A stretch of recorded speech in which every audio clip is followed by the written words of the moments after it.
It's Wyman here with another bit of Total War Warhammer 2 Twisted in the Twilight multiplayer action.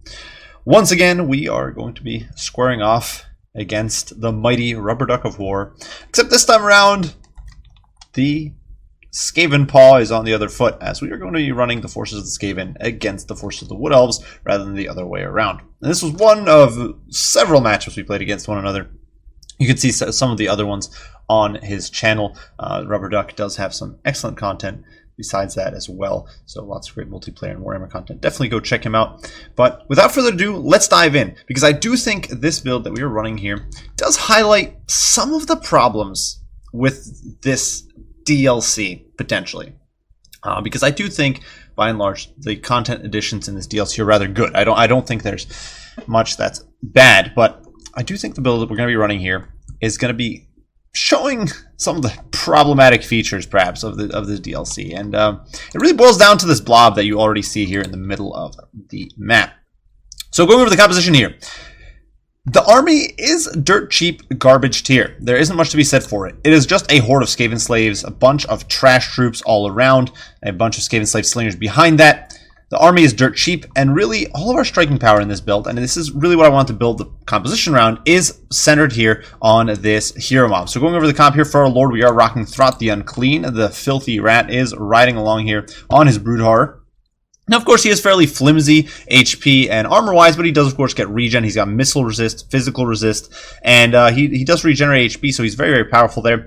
Poison, AP damage, and, of course, he does have a handful of abilities to boot. He's got Master Controller here, which grants nearby units extra leadership and melee defense, so basically it's Empires Hold the Line. Very, very strong AoE buff for how cheap it is. We also do have the Remoldered ability, which allows us to heal a key single target, and mostly in this game, we're going to be focusing on the Morskiddar's Hellion with it, because most of our other troops here do regen on their own, so they don't necessarily need the buffage there. He also does have Remoldered, he also does have the Creature Killer, which grants an AoE bonus versus large and immune to psychology. Excellent for keeping some of the flimsier troops in the fray, especially Skaven slaves. If you want to use them as chaff, nice to have that immune to psychology. And finally, Beast Pack, of course, to get that single Rat Ogre summon, just to disrupt a bit and hopefully slow down the Wood Elves a bit more efficiently. Alongside him, a Packmaster is riding into the fray. And this guy, of course, does have a handful of perks himself. He does have the Skaven Brew, which I figured could be fun to mess around with, potentially buff one of my troops through the roof. We also do have the Shock Collar to keep our units in the fray, whether they be wolf rats or something like the Hellion or something like that. It will buff them quite a bit. Scrying Stone just to keep him alive, dirt cheap survivability tool, so very, very nice there. And then we do have Running with the Pack. So if we are in melee, I will be restoring the HP on all of these monstrous troops around him. Obviously not the Doom Flayers or the Wheels of Doom, but everything else in this pack will be getting some pretty beefy heals.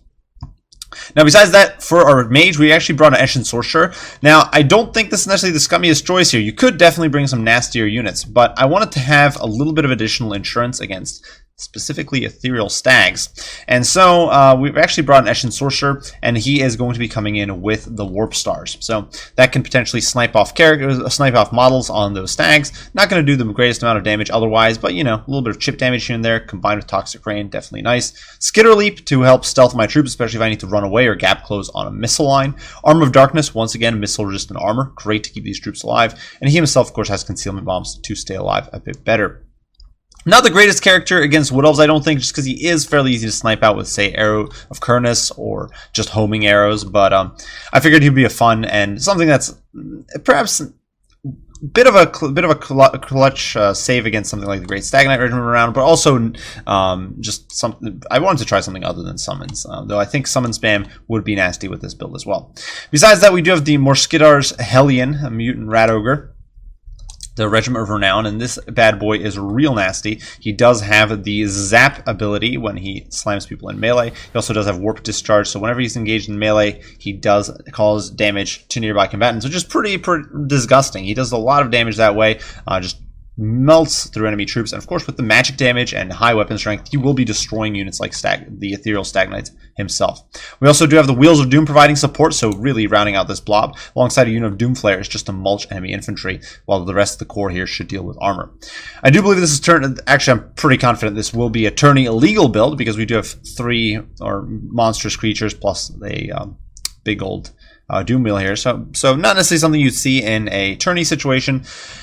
However, certainly a powerful build, and I think that you could probably scrap this Doom Wheel here if you wanted to go into a tourney situation, but and swap it out for some Rat Ogres or something along those lines. But regardless, this blob here definitely pretty disgusting. We also do have 2 units of Wolf Rats with poison out on the flanks, and these guys will be looking to disrupt backlines and help pen in my opponent's elite troops. Now for Rubber Duck here, he has brought a front line of Dryads, gone very heavy on infantry here with some War Dancers on the flanks, Loex Tricksters, as well as the Wardens of Kithral, getting a Loex Blessing to make them super quick with, as well as stalked and unspottable, thanks to the Spellweaver of Darkness here. Now this lady does have the Lord of Dark with a unique trait here, the Wrath of the Wood. I think this was unfortunately a mispick by Rubber Duck. Wrath of the Wood buffs missile damage, and he doesn't have any missile troops, so it happens.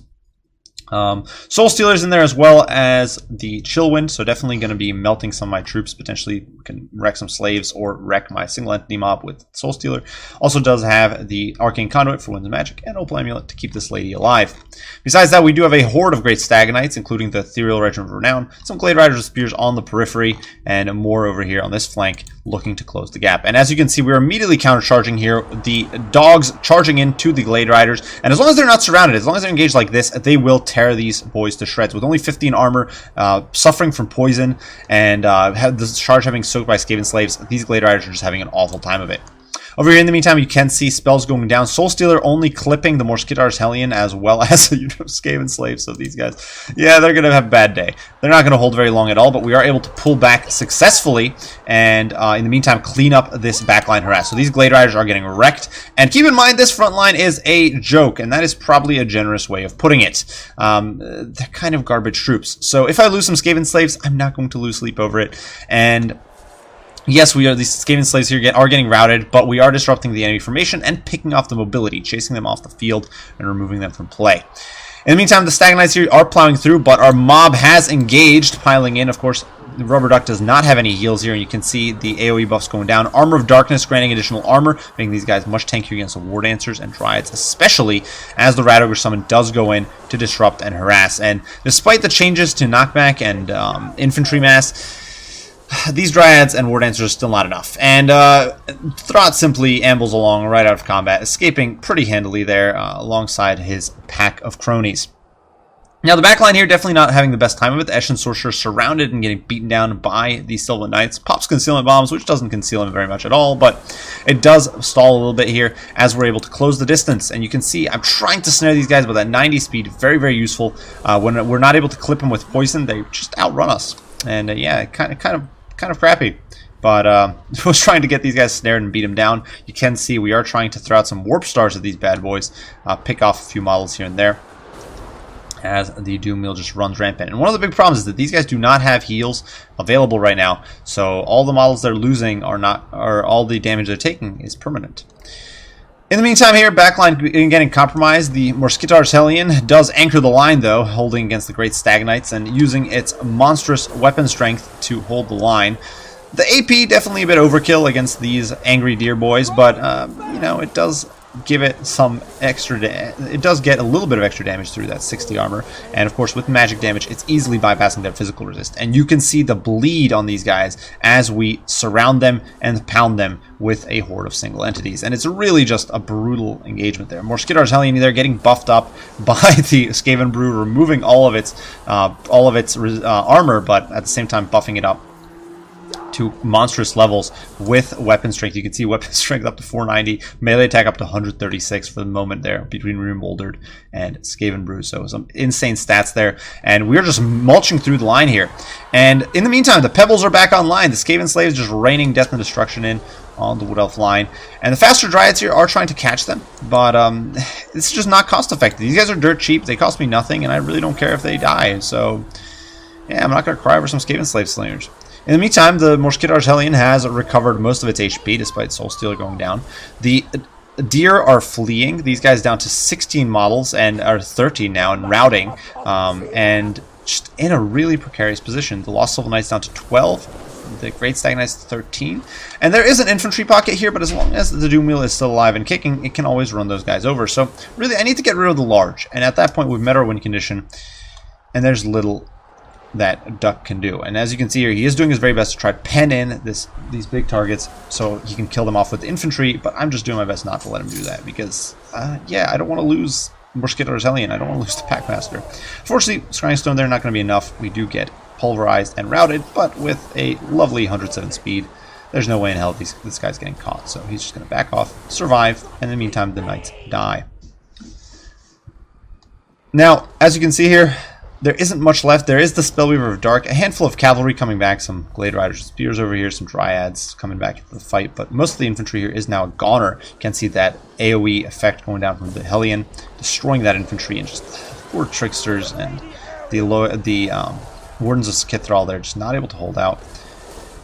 With Mask on, it is going to be essentially GG at this point. There's very little opportunity left for Duck to come back into this, I think, with just infantry left on the field, because that Wheel of Doom, even with the changes to knockback resistance, would probably be able to run all this over by itself, and that's without all this support. So you can see your Creature Killer buffing these guys up kind of pointlessly because there's no psychology and no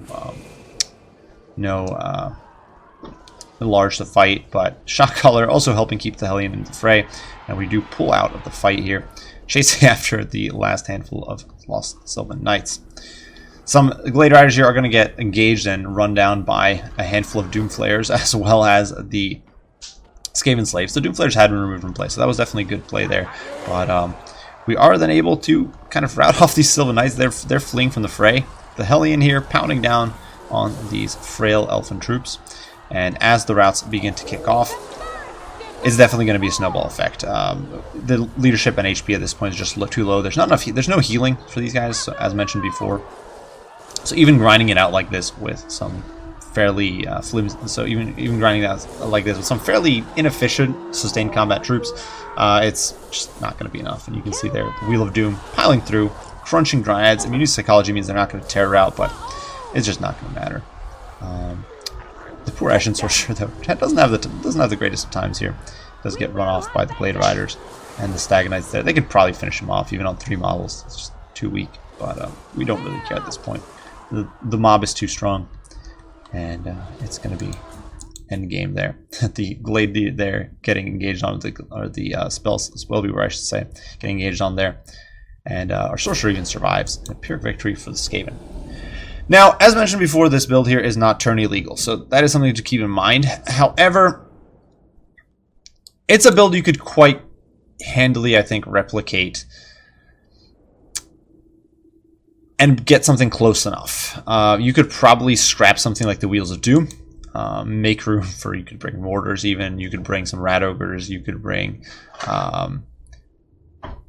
some Plague Monks.